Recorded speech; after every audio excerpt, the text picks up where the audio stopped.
yang baru berumur 3 hari oleh ayah kandungnya sendiri di Palembang kini masih didalami polisi.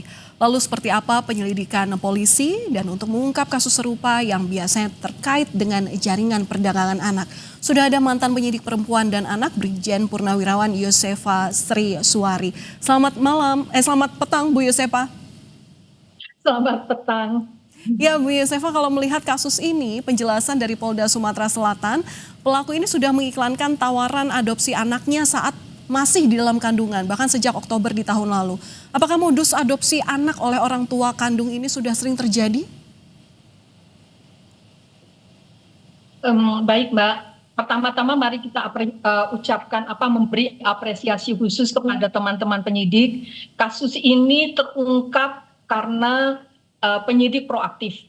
Artinya mereka tidak saja datang menunggu laporan, tetapi melakukan cyber patrol ya. Itu yang pertama. Yang kedua, mengenai modus. Ini adalah modus yang paling tua. Boleh dibilang paling tua, perdagangan anak melalui modus adopsi. Nah, modus adopsi ini sangat berbahaya karena apa? Mengapa pemerintah mengatur adopsi itu secara prosesnya panjang, ada proses pemantauan.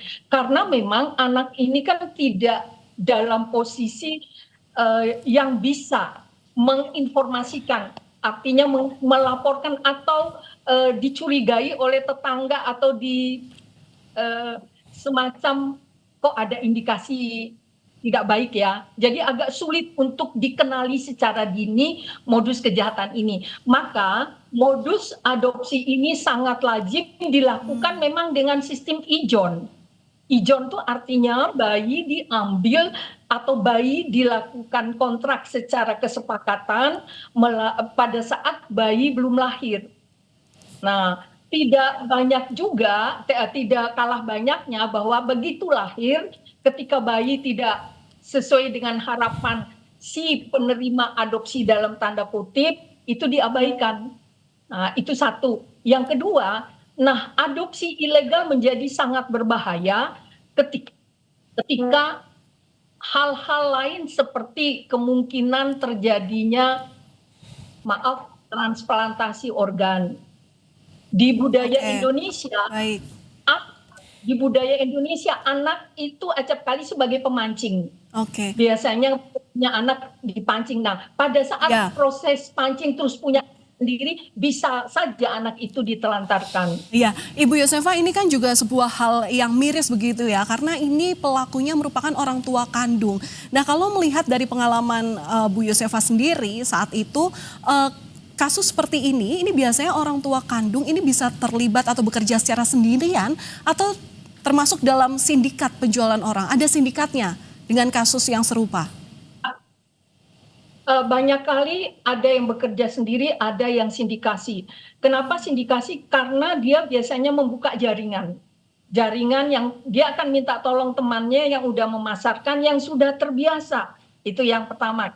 Yang kedua, mungkin saya berpesan ke teman-teman penyidik, hati-hati mendalami, jangan sampai korban menjadi korban lagi. Biasanya ibu itu bisa menjadi pelaku juga ketika dia secara sadar, tetapi harus benar-benar didalami hal ini, bagaimana si ayah dalam konteks ini ya, bagaimana si ayah meyakinkan si ibu sampai ibu mau menjual, sehingga nanti penerapan pasalnya tidak salah, jadi perlindungan itu benar-benar diberikan secara optimal. Sindikat tergantung konteks, dua-duanya dimungkinkan. Baik, Bu Yosefa, ini kan kejahatan penjualan bayi dilakukan lewat media sosial. Nah, apakah dengan medsos ini pengungkapan kasus bisa lebih mudah atau justru ada tantangan tersendiri? Hemat saya lebih mudah. Karena informasi itu kita bisa searching dibanding sebelum-sebelumnya. Sebelumnya itu biasanya kita bisa mendapatkan proses begini, begitu setelah terjadi penelantaran terhadap anak adopsi. Baru kita runut ke belakang. Tapi kalau melalui media sosial kita rajin melakukan operasi atau cyber patrol, maka ini jauh lebih mudah. Baik. Baik, terima kasih sudah berbagi pandangan Anda kepada kami di Kompas Petang. Ibu Brigjen Purnawirawan Yosefa Sriswari selaku mantan penyidik perempuan dan anak. Terima kasih atas informasinya.